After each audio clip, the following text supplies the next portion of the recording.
ଠିକ୍ ରାତି 2ଟା ବାଜିଥାଏ। ଅର୍ଜୁନକୁ ଶୋଷ ଲାଗିଲା। ସେ ଉଠି ପାଣି ପିଇବାକୁ ଚାଲିଯାଏ। ଅର୍ଜୁନ ରୋଷେଇ ଘରର ଲାଇଟ୍ ଦେବାକୁ ଭୁଲି ଯାଇଥାଏ। ସେ ଭିତରକୁ ଯାଇ ଦେଖେ ତ ରୋଷେଇ ଘରେ କିଏ ଗୋଟେ ଠିଆ ହୋଇଛି।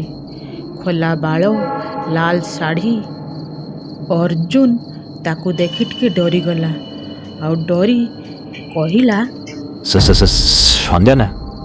ଯେମିତି ସେ ମୁଣ୍ଡ ବୁଲାଇଲା, ସେ ଆଉ କେହି ନୁହଁ, ତା ସ୍ତ୍ରୀ ସଞ୍ଜନା, ଯାହାକୁ ଅର୍ଜୁନ ଆଜି ସକାଳେ ପୋଡ଼ି ଦେଇ ଆସିଥିଲା ମଶାଣିରେ। ଅର୍ଜୁନକୁ ଜଣାପଡ଼ିଲା ଯେ ମରିବା ପରେ କେହି ଚାଲିଯାଆନ୍ତି ନାହିଁ, ସେ କେହି ଫେରି ବି ଆସନ୍ତି। କାହିଁକି ନା କିଛି ଲୋକଙ୍କୁ ମୋହମାୟା ବାନ୍ଧି ହୋଇଯାଇଥାଏ। ମଣିପୁର ନାମକ ଗୋଟିଏ ଛୋଟିଆ ଗାଁ, ଜଙ୍ଗଲ ଏରିଆ। ଖୁବ୍ ଶାନ୍ତ ସ୍ୱଭାବର ସେଠାରେ ଲୋକ ରହିଥାନ୍ତି। 2 ବର୍ଷ ତଳର କଥା।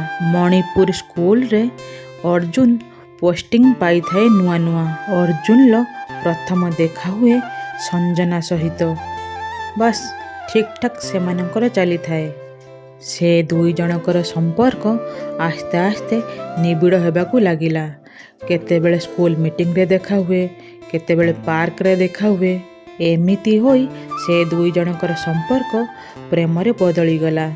ଅର୍ଜୁନକୁ ସଞ୍ଜନା ଦେଖି ତା ମନେ ମନେ ତା ସ୍ୱାମୀ ପାଇଁ ସ୍ଥିର କରିନେଇଥିଲା। କିଛି ମାସ ପରେ ଅର୍ଜୁନ ଆସି ସଞ୍ଜନାକୁ କହିଲା, କ'ଣ ତମେ ମୋତେ ବାହା ହେବ?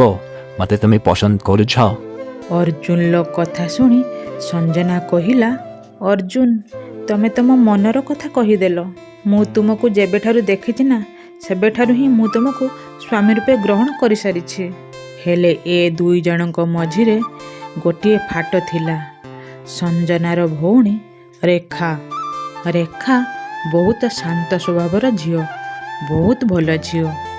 ରେଖାର ବାପା ମା ଆଉ ଅର୍ଜୁନର ବାପା ମା ମିଶି ଅର୍ଜୁନ ସହିତ ରେଖାର ବାହାଘର ଠିକ୍ କରିସାରିଛନ୍ତି। ଅର୍ଜୁନ ତା ବାପା ମାଙ୍କ କଥାକୁ ଟାଳି ପାରିଲା ନାହିଁ କି ଏ ବାହାଘରରେ ରାଜି ନୁହଁ ବୋଲି ନାଁ ବି କରିପାରିଲା ନାହିଁ। ଆଦିତ୍ୟ ମନରେ କେବଳ ସଞ୍ଜନା ହିଁ ଥିଲା। ଗୋଟିଏ ଦିନ ଅର୍ଜୁନ ଯାଇ ସଞ୍ଜନାକୁ କହିଲା, ସଞ୍ଜନା, ମୁଁ ତୁମକୁ କିଛି କହିବାର ଥିଲା। ହଁ କୁହ ନା, କ'ଣ ହେଇଛି? ନାଇଁ ମାନେ? କ'ଣ ଅର୍ଜୁନ, ନାଇଁ ମାନେ କ'ଣ କହୁଛ? କ'ଣ କୁହ? ସଞ୍ଜନା, ମୁଁ ତୁମ ବାପା ମାଙ୍କ ପାଖକୁ ଯାଇଥିଲି ଆମ ବାହାଘର ପାଇଁ। ହେଲେ ତା ପୂର୍ବରୁ କ'ଣ ହେଲା? ତା ପୂର୍ବରୁ ତମ ବାପା ମା ତମ ସାନ ଭଉଣୀ ରେଖା ସହିତ ମୋ ବାହାଘର ଠିକ୍ କରିସାରିଛନ୍ତି। ଅର୍ଜୁନର ଏ କଥା ଶୁଣି ସଞ୍ଜନା ଆଶ୍ଚର୍ଯ୍ୟ ହୋଇଗଲା। ଏ କ'ଣ କହୁଛ ଅର୍ଜୁନ? ମୁଁ ତୁମ ବିନା ବଞ୍ଚି ପାରିବିନି। ମୁଁ ତୁମକୁ ହିଁ ଚାହେଁ ଅର୍ଜୁନ। ସଞ୍ଜନା, ମୁଁ ବି ତୁମକୁ ଭଲ ପାଏ। ମୁଁ କେବଳ ତୁମକୁ ହିଁ ବାହା ହେବାକୁ ଚାହୁଁଛି। ଗୋଟିଏ ଦିନ ସଞ୍ଜନା ସାହସ କରି ରେଖାକୁ ଯାଇ କହିଲା, ରେଖା, ମୁଁ ତୋତେ କିଛି କହିବାର ଅଛି। କ'ଣ ଦିଦି, କହ, ସବୁ ଠିକ୍ ଅଛି ତ? ରେଖା, ମୁଁ ଅର୍ଜୁନକୁ ଭଲ ପାଏ, ଆଉ ଅର୍ଜୁନ ବି ମୋତେ ଭଲ ପାଆନ୍ତି। ଆମେ 2 ଜଣକୁ 2 ଜଣ ବାହା ହେବାକୁ ଚାହୁଁଛୁ। ହେଲେ ଆମ ଘର ଲୋକ ତୋ ସହିତ ଅର୍ଜୁନର ବାହାଘର ଠିକ୍ କରିସାରିଛନ୍ତି। ରେଖା ସଞ୍ଜନାର କଥା ଶୁଣି କହିଲା, ଦିଦି, ତମେ 2 ଜଣ କ'ଣ ପରସ୍ପରକୁ ବହୁତ ଭଲ ପାଅ? ରେଖାର କଥା ଶୁଣି ସଞ୍ଜନା ସଙ୍ଗେ ସଙ୍ଗେ କାନ୍ଦି ପକାଇଲା। ରେଖା ବୁଝିନେଲା ଆଉ ତାପରେ କହିଲା, ଠିକ୍ ଅଛି ଦିଦି, ତମେ ଟେନସନ୍ ନିଅନି।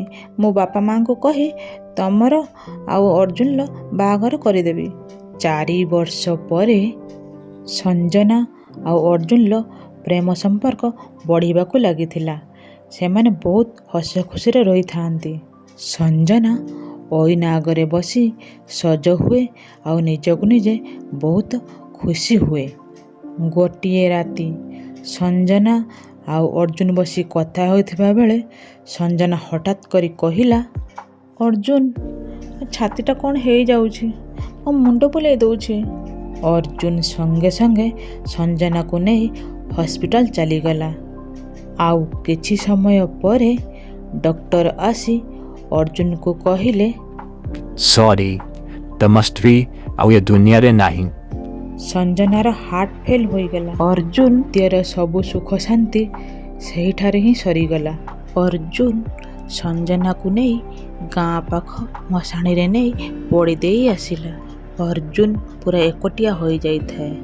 ସେହିଦିନ ରାତିରେ ଅର୍ଜୁନକୁ ଶୋଷ ଲାଗିଲା। ସେ ଚାଲିଗଲା ରୋଷେଇ ଘର ଭିତରକୁ।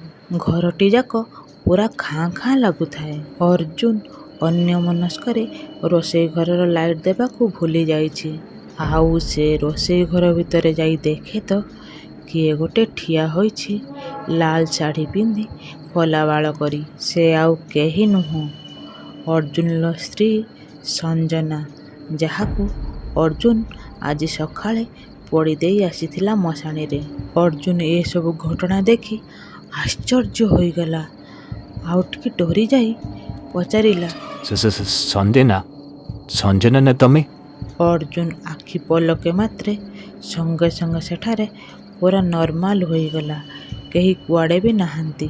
ଅର୍ଜୁନ ଚାଲିଗଲା ଶୋଇବାକୁ। ହେଲେ ଅର୍ଜୁନ ଆଖିରେ ନିଦ ନାହିଁ। ସେ ଖାଲି ଭାବୁଥାଏ, କ'ଣ ସତରେ ଅଞ୍ଜନା ଫେରି ଆସିଛି, ନା ମୋ ମନର ଭ୍ରମ ଏ? ଏମିତି ଅର୍ଜୁନ ଭାବୁ ଭାବୁ କେତେବେଳେ ରାତି ହିଁ ପାହିଗଲା। ସେ ଜାଣିପାରିଲା ନାହିଁ। ଅର୍ଜୁନ ରେଖାକୁ ଫୋନ୍ କରି କହିଲା, ରେଖା, ସଞ୍ଜନା ଫେରି ଆସିଛି। ଅର୍ଜୁନର କଥା ଶୁଣି ରେଖା କହିଲା, ନାଇଁ ଜିଜୁ, ତମ ମନର ଏ ଭ୍ରମ। ଦିଦି କୁଆଡ଼ୁ ଆସିବ? ସେ ତ ମରିଯାଇଛି ନା। ରୁହ, ମୁଁ ଯାଇ ତମ ପାଖରେ ପହଞ୍ଚୁଛି। ସେହିଦିନ ଠାରୁ ରେଖା ଆଉ ଅର୍ଜୁନ ମିଳାମିଶା କରିବା ବଢ଼ି ଚାଲିଲା। ରେଖା କେତେବେଳେ ଖାଇବାକୁ ଆଣିଦିଏ, କେତେବେଳେ ତା ରୋଷେଇ କରିଦିଏ, ଆଉ କେତେବେଳେ ରେଖା ମଧ୍ୟ ଅର୍ଜୁନ ଘରେ ରହିଯାଏ। ଏମିତି ହୋଇ ସେ ଦୁଇ ଜଣଙ୍କର ସମ୍ପର୍କ ବଢ଼ିବାକୁ ଲାଗିଲା। ହେଲେ ସେ ଘରେ ସେ ଦୁଇ ଜଣ ନଥିଲେ, ଆହୁରି ଜଣେ ବି ଥିଲା, ଯାହାକି ସେ ଦୁଇ ଜଣଙ୍କ ଉପରେ ନଜର ରଖୁଥିଲା। ସଞ୍ଜନା ଯିବା ପରେ ଅର୍ଜୁନ ପୁରା ଏକୁଟିଆ ହୋଇଯାଇଥିଲା।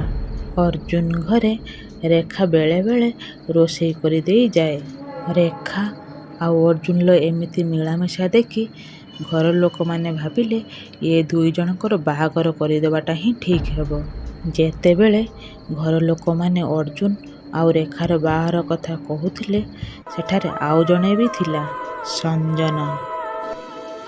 ରେଖା ଆଉ ଅର୍ଜୁନ ଯେତେବେଳେ ବସି କଥା ହୁଅନ୍ତି, ସେମାନଙ୍କୁ ନଜର ରଖୁଥାଏ ସଞ୍ଜନା। ସଞ୍ଜନା କେତେବେଳେ ଝରକା ପାଖରେ ଠିଆ ହୋଇ ଦେଖୁଥାଏ, ତ କେତେବେଳେ କବାଟ ପାଖରେ ଦେଖୁଥାଏ।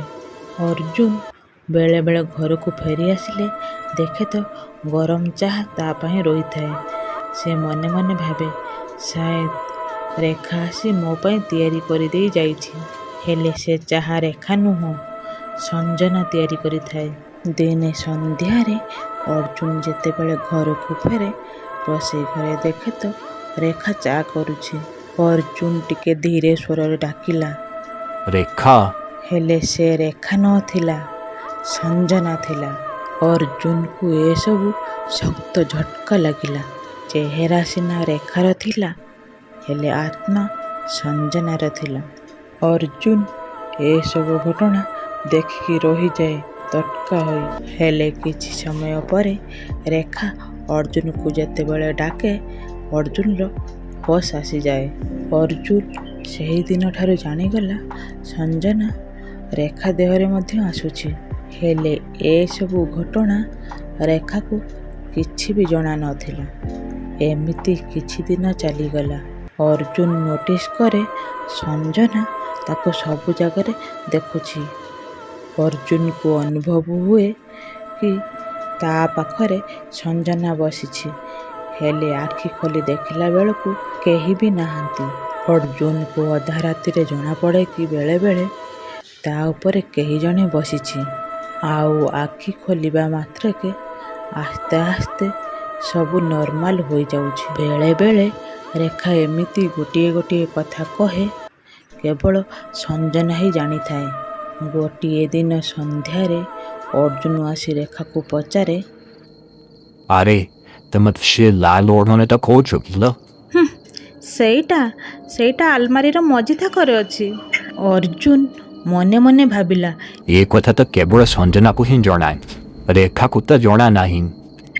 ତା ପରଦିନ ଯେତେବେଳେ ରେଖାକୁ ପଚାରେ ସେଇ କଥା, ଆଉ ରେଖା କହିଲା, କି ଓଢ଼ଣୀ ଅର୍ଜୁନ, ମୁଁ ତ ଜାଣି ନାହିଁ କିଛି ଓଢ଼ଣୀ କଥା। ଅର୍ଜୁନ ମନେ ମନେ ଭାବିଲା, କାଲି ଯିଏ ଉତ୍ତର ଦେଲା ସେ କ'ଣ ସଞ୍ଜନା ଥିଲା? ଏହାରି ଭିତରେ ସେ ଦୁଇ ଜଣଙ୍କର ଘର ଲୋକ ବାହାଘର ଠିକ୍ କରିଦେଲେ। ବାହାଘର ପରେ ପରେ ରେଖା ଦିନକୁ ଦିନ ଅସୁସ୍ଥ ହେବାରେ ଲାଗିଲା। ରେଖା ଦିନକୁ ଦିନ ଅଜବ ବ୍ୟବହାର କରୁଥିଲା। ଅର୍ଜୁନ ରେଖାର ଏମିତି ଅବସ୍ଥା ଦେଖି କିଛି ବି ବୁଝିପାରୁନଥିଲା ସେ କ'ଣ କରିବ। ଆଉ ଗୋଟିଏ ଦିନ ରାତିରେ ରେଖାକୁ କିଛି ଗୋଟେ ଦେଖାଗଲା। ରେଖା ଡରି କହିଲା, ମୋତେ ମାରନି, ମୋତେ ମାରନି, ମୋତେ ଛାଡ଼ିଦିଅ, କିଏ ତମେ? ସେ ଆଉ କେହି ନଥିଲା, ରେଖାର ବଡ଼ ଭଉଣୀ ସଞ୍ଜନାର ଆତ୍ମା ଥିଲା। ଦିଦି ତୁ ଆସିଛୁ?